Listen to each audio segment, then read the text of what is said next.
Inmunogenética y epigenética. Vamos a hablar de la relación de la inmunogenética, es decir, de la genética y la inmunidad. La mayoría de las enfermedades autoinmunes está asociada con un componente genético.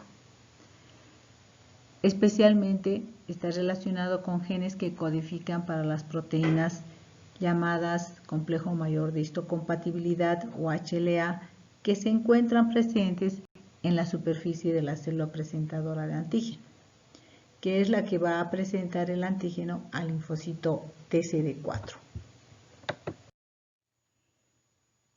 Se ha avanzado mucho en el conocimiento de la influencia de los genes, de la herencia para las enfermedades autoinmunes. Sin embargo, no se conoce aún todo. El concepto clave es de que existe una susceptibilidad para hacer un trastorno autoinmune, y eso está determinado por toda una serie de genes polimórficos.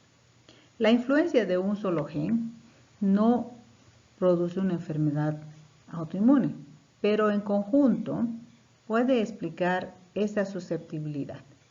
Muchos de estos genes están implicados justo en el establecimiento de un umbral para las respuestas inmunitarias. Eso quiere decir que establecen un nivel a partir del cual aumenta la susceptibilidad a realizar una enfermedad.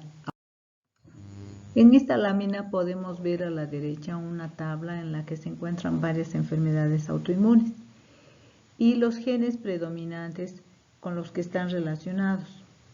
Asimismo, el riesgo relativo para la enfermedad.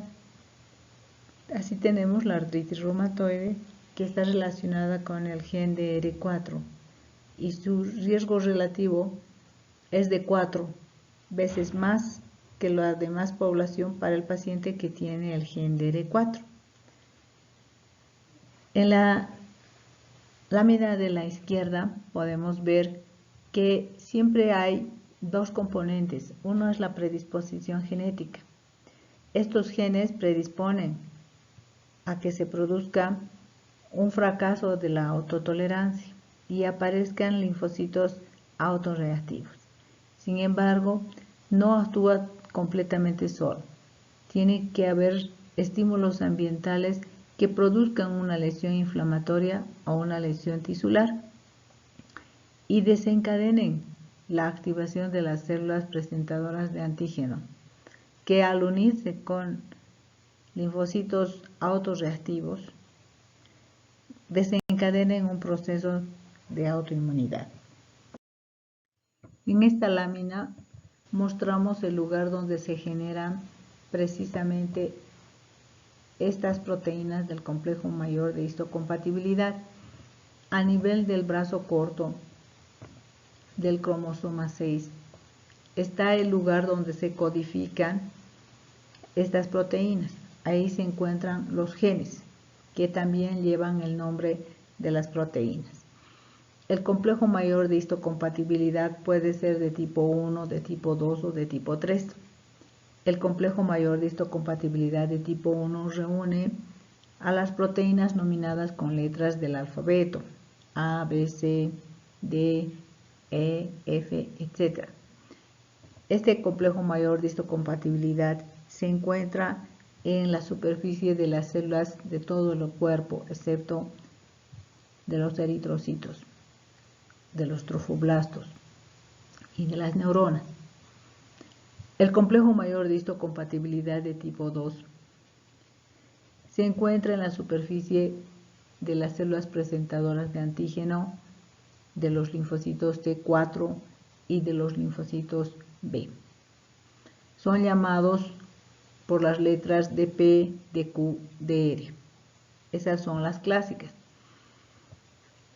y son las que están más relacionadas con la autoinmunidad. Finalmente tenemos el complejo mayor de histocompatibilidad de tipo 3. Este conjunto de proteínas se encuentran relacionadas con el complemento, se encuentran relacionadas con otras interleuquinas como el factor de necrosis tumoral. Entonces, en esta lámina estamos mostrando el lugar donde se generan estos genes. En este cuadro tratamos de demostrar la evidencia genética de las enfermedades autoinmunes. ¿Cuánta concordancia existe de padecer la enfermedad si hay similitud entre los genes? A la izquierda están las siglas o acrónimos de 4 enfermedades: artritis reumatoide, diabetes de tipo 1, esclerosis múltiple y lupus eritematoso sistémico. Cuando existe una mayor concordancia genética, como ocurre con los gemelos monocigóticos, la posibilidad de hacer la misma enfermedad es más alta. Así, en la artritis reumatoide es del 12 al 15% de posibilidad de que ambos gemelos tengan la enfermedad. En la diabetes de tipo 1 asciende al 30 al 50%, en la esclerosis múltiple 25% y en el lupus eritematoso sistémico del 24 al 57%. Cuando la concordancia genética no es tan alta como en los gemelos disigóticos, la enfermedad se presenta en menos frecuencia. Lo mismo pasa cuando se trata de familiares que no son gemelos, pero también tienen cierta concordancia genética, puesto que vienen del mismo padre, la misma madre. También pueden ser los hijos, los abuelos, los padres.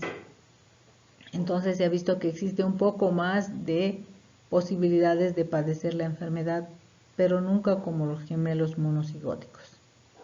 Y eso se puede comparar con la prevalencia que existe a nivel de la población general.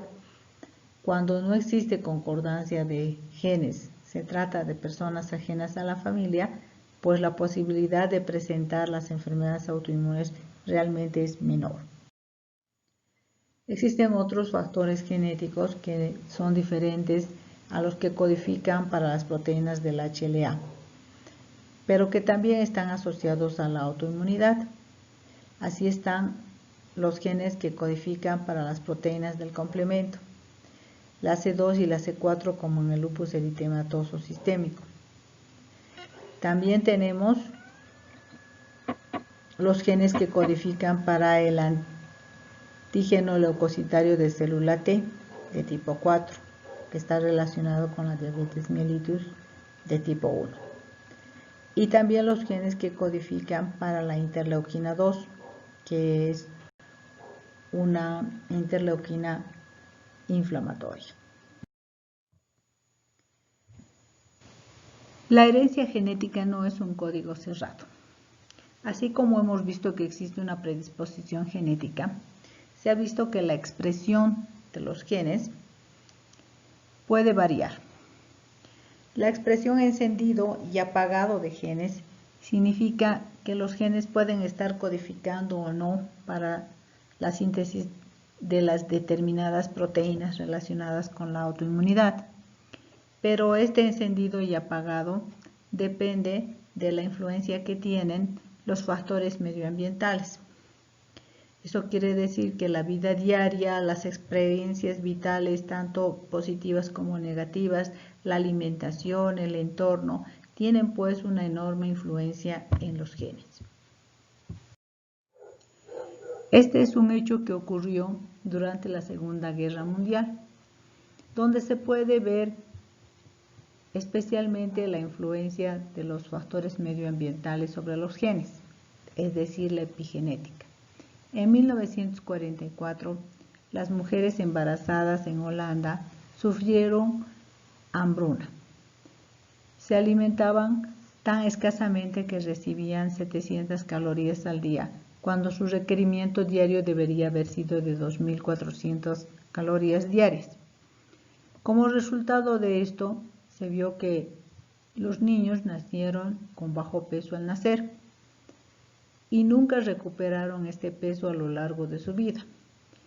Incluso en la etapa adulta quedaron pequeños y empezaron a tener toda una serie de enfermedades que el resto de la población no padecía.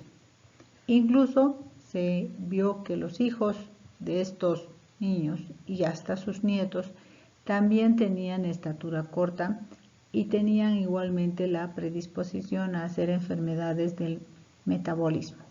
¿Cuál fue la explicación? Como los bebés de aquella época habían sufrido hambruna, tenían la información genética para ahorrar energía. Entonces ralentizaron su metabolismo y eso hizo que su masa corporal creciera con rapidez, acumularan grasa en forma abundante y rápida y sufrieran toda una serie de enfermedades relacionadas con el metabolismo, como diabetes, como obesidad, como enfermedades cardiovasculares. ¿Eso qué demostró? Que la exposición de la madre durante el embarazo a situaciones de estrés, violencia, malnutrición, tabaco y alcohol puede tener sus consecuencias en el niño que va a nacer, provocando retraso en el crecimiento del embrión, un menor progreso intelectual, la presencia de enfermedades crónicas. También se ha visto un mayor riesgo de cáncer, hiperactividad en los niños, irregularidades faciales o déficit cognitivo y desajustes de la memoria. ¿Cuáles son los desencadenantes ambientales que pueden afectar al progreso y al pronóstico de la enfermedad autoinmune? Existen las teorías antiguas y las teorías modernas. Entre las teorías antiguas están la teoría de las infecciones, donde bacterias y virus pueden desencadenar un proceso inflamatorio, generando la producción de anticuerpos. Sin embargo, estas bacterias y estos virus podrían presentar antígenos muy similares a los antígenos celulares, es decir, que se produzca una imitación molecular. Y los anticuerpos generados podrían atacar a las células del organismo, perdiéndose la autotolerancia. La segunda teoría habla del daño tisular. Podría ser cualquiera la causa, pero la afección tisular, el daño en los tejidos, podría desencadenar una inflamación y a partir de aquella se produciría la autotolerancia anómala. A esto se llama efecto transeúnte, porque aunque la inflamación sea transitoria, ha sido lo suficiente como para desencadenar la enfermedad autoinmune. En la hipótesis de la higiene, indica que por los cambios de hábitos de higiene ya no se tiene el suficiente contacto con los microorganismos. De esa manera, el cuerpo humano no está tan entrenado para reaccionar adecuadamente contra estos. Y eso podría aumentar la falta de autotolerancia. Finalmente, existen componentes en el estilo de vida que han demostrado tener relación con la autoinmunidad. Y en eso tenemos el hábito de fumar, la exposición solar por la acción de las radiaciones alfa y beta, los tratamientos médicos, algunas drogas podrían estar relacionadas con la autoinmunidad porque representan estímulos antigénicos, la exposición a algunos químicos, etc. Cuando una persona se expone a este tipo de factores ambientales, empieza con la reacción autoinmune.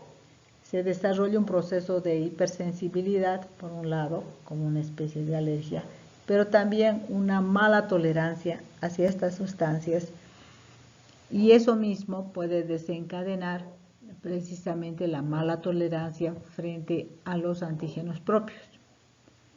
Entonces, esto puede obviamente aumentarse cuando existe algún químico o alguna sustancia que esté desencadenando en forma crónica la inflamación, como ocurre con algunos químicos o sustancias en la naturaleza como el polen o en los alimentos como el gluten. Como resultado tenemos toda una serie de liberación de citoquinas, inmunoglobulinas, que van a llevar a los signos y síntomas de la enfermedad. En las teorías modernas se habla de la permeabilidad intestinal aumentada. la mucosa intestinal perdería su efecto protector y permitiría el paso de antígenos desde el intestino hacia la sangre. La permeabilidad intestinal aumentada se ha visto relacionada con la exposición a algunos alimentos. Exposición, por ejemplo, a la gliadina, que es la proteína que se encuentra en el gluten. El gluten, un componente que está en cereales como el trigo, la avena, la cebada o el centeno. En su máxima expresión, el gluten produce la enfermedad celíaca. Sin embargo, existen otras condiciones como la intolerancia al gluten o la sensibilidad al gluten no celíaca, que también se han relacionado con las enfermedades autoinmunes reumáticas. La radiación y la quimioterapia también han demostrado producir un daño a nivel de la mucosa intestinal y aumentar la permeabilidad del intestino. La susceptibilidad genética está presente en estos pacientes porque tienen tendencia a reconocer antígenos ambientales que están expuestos en el intestino y de esta manera producir una reacción linfocitaria de los linfocitos T contra los complejos mayor de histocompatibilidad de las células presentadoras antígenos que están unidos a los péptidos de la mucosa intestinal. En la lámina nosotros podemos ver la mucosa intestinal y los alimentos que están entrando por aberturas que existen en los espacios intercelulares. Entonces hay una unión defectuosa entre las células de la mucosa intestinal. Estos alimentos sin digerir, microorganismos, toxinas, están ingresando al torrente sanguíneo, produciendo cuadros inflamatorios y desencadenando enfermedades inmunológicas, autoinmunes y también cánceres. Esta es una serie de enfermedades autoinmunes que se conocen como órgano-específicas o también las enfermedades autoinmunes sistémicas o multiorgánicas. Tenemos ejemplos. Entre las específicas de órgano tenemos, por ejemplo, la anemia perniciosa que afecta a los hematíes o la colitis ulcerosa que afecta al colon, la diabetes mellitus tipo 1 que afecta al páncreas o la tiroiditis de Hashimoto que afecta a la tiroides, etc. Entre las multiorgánicas o sistémicas están enfermedades que tienen procesos autoinmunitarios frente a varios órganos y sistemas. Así el lupus eritematoso sistémico compromete a la piel, compromete a las articulaciones, al sistema nervioso, al tejido hematopoyético, a los ojos, al pulmón, etc. Y lo mismo tenemos la artritis reumatoide, que no solamente tiene manifestación articular, sino también tiene manifestaciones extraarticulares afectando a los pulmones, al corazón, también al riñón, a los ojos, etc.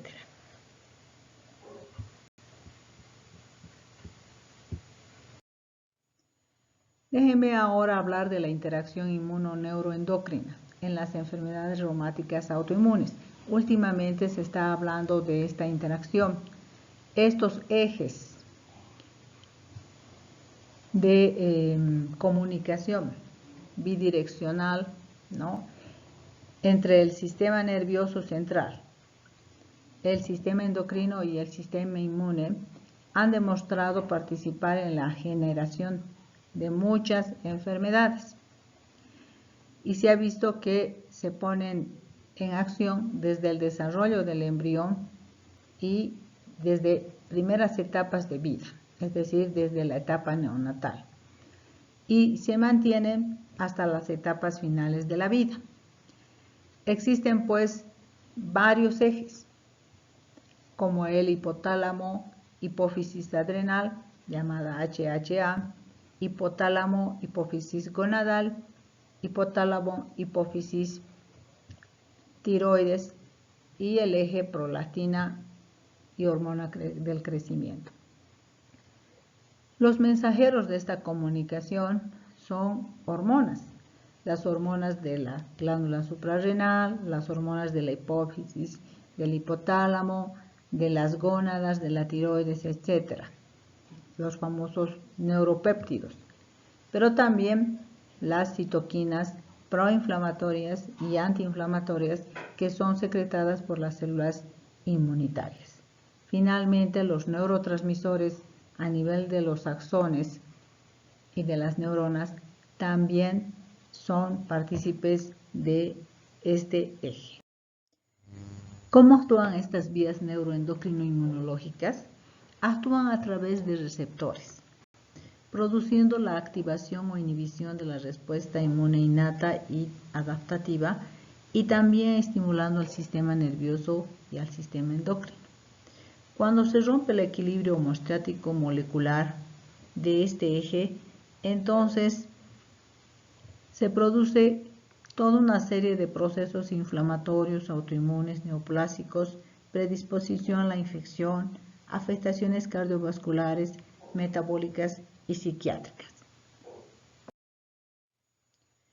¿Cómo se produce el desarrollo de la autoinmunidad? Habíamos visto que un proceso inflamatorio, sea local o sistémico, es capaz de generar autoinmunidad. Efectivamente, en el proceso inflamatorio, las células del sistema inmune liberan citoquinas proinflamatorias, como la IL-1 beta, factor de necrosis tumoral alfa, interleuquina 6. Estas citoquinas atraviesan la barrera hematoencefálica y llegan al sistema nervioso central. Como consecuencia a esto se generan las hormonas proinflamatorias como estrógenos y prolactina. Entonces la respuesta inmune se ve exagerada y conducirá a la pérdida de la tolerancia y al desarrollo de la enfermedad autoinmune. Además hay que ver que la ruptura de la barrera hematoencefálica generalmente es mediada por lipopolisacáridos procedentes de las bacterias y citoquinas procedentes de las células leucocitarias. Ambos activan las funciones del sistema nervioso y producen alteraciones de conducta que se ven en estas enfermedades, alteraciones cognitivas, la presencia de artritis, de fiebre, activación de toda una serie de sistemas de respuesta al estrés. ¿Cómo es posible que la alteración del eje inmunoneuroendocrino produzca enfermedad reumática? Se han visto que existen varios factores ambientales que participan en la generación de la autoinmunidad. Efectivamente, el estrés psicológico, las infecciones, el trauma físico, el trabajo extenuante y otros tipos de estrés actúan pues como disparadores de la actividad inmunoneuroendocrina en forma anómala, con la liberación de citoquinas y hormonas. Entonces, una respuesta del eje anormal es fácilmente advertible en pacientes con artritis reumatoide, lupus eritematoso y otras enfermedades reumáticas, por lo que puede ser la causa o tal vez la consecuencia de las anormalidades inflamatorias e inmunológicas que se observan en estas entidades. En esta lámina vemos el concurso de los tres sistemas: sistema nervioso central, sistema inmunológico y sistema endocrino, y entre ellos media toda una serie de hormonas, péptidos, neurotransmisores, citoquinas que regulan los ejes de interrelación. Cuando existen factores externos como el estrés oxidativo, sin importar cuál sea la causa, aumento de radicales libres o cualquier otra alteración que produzca una disfunción mitocondrial, podría producirse una alteración en esta interrelación, y eso produciría afección en la transmisión nociceptiva, aumento de sustancias antiinflamatorias o proinflamatorias y la excitación o recuperación del sistema endocrino. Veamos algunos hechos curiosos. Se ha visto que el estrés en la infancia tiene relación con el riesgo de padecer estas enfermedades. Los individuos que informaron 2 o más eventos traumáticos en la infancia tienen un mayor riesgo de hacer una enfermedad reumática, hasta del 100%, comparada con individuos que no informaron trauma. En algunos pacientes se ha presentado hiperprolastinemia antes del desarrollo de la enfermedad autoinmune. Enfermedades como la enfermedad de Graves, dermatomiositis, Sjögren, lupus, suelen tener como contexto una hiperprolastinemia. Incluso algunos de ellos tienen tumores, prolactinomas, productores de prolactina. Estas enfermedades se han relacionado también con la lactancia. Ya sabemos que la lactancia provoca un incremento de la prolactina y también como consecuencia una activación inmunológica que junto con otros factores ambientales como el tabaquismo en el embarazo o la presencia de algunos autoanticuerpos pueden desencadenar la enfermedad reumática. En la artritis reumatoide existen alteraciones del sistema inmunoneuroendocrino. Se han encontrado niveles séricos bajos de cortisol, aun cuando existen situaciones de estrés y la presencia de interleuquinas proinflamatorias, concentraciones séricas bajas de andrógenos y concentraciones altas de estrógenos o concentraciones normales. También esto se ha observado en el líquido sinovial. La membrana sinovial tiene receptores para estrógenos y se ha encontrado una elevación de los metabolitos del estrógeno que participan en la hiperplasia sinovial e interactúan con las citoquinas proinflamatorias.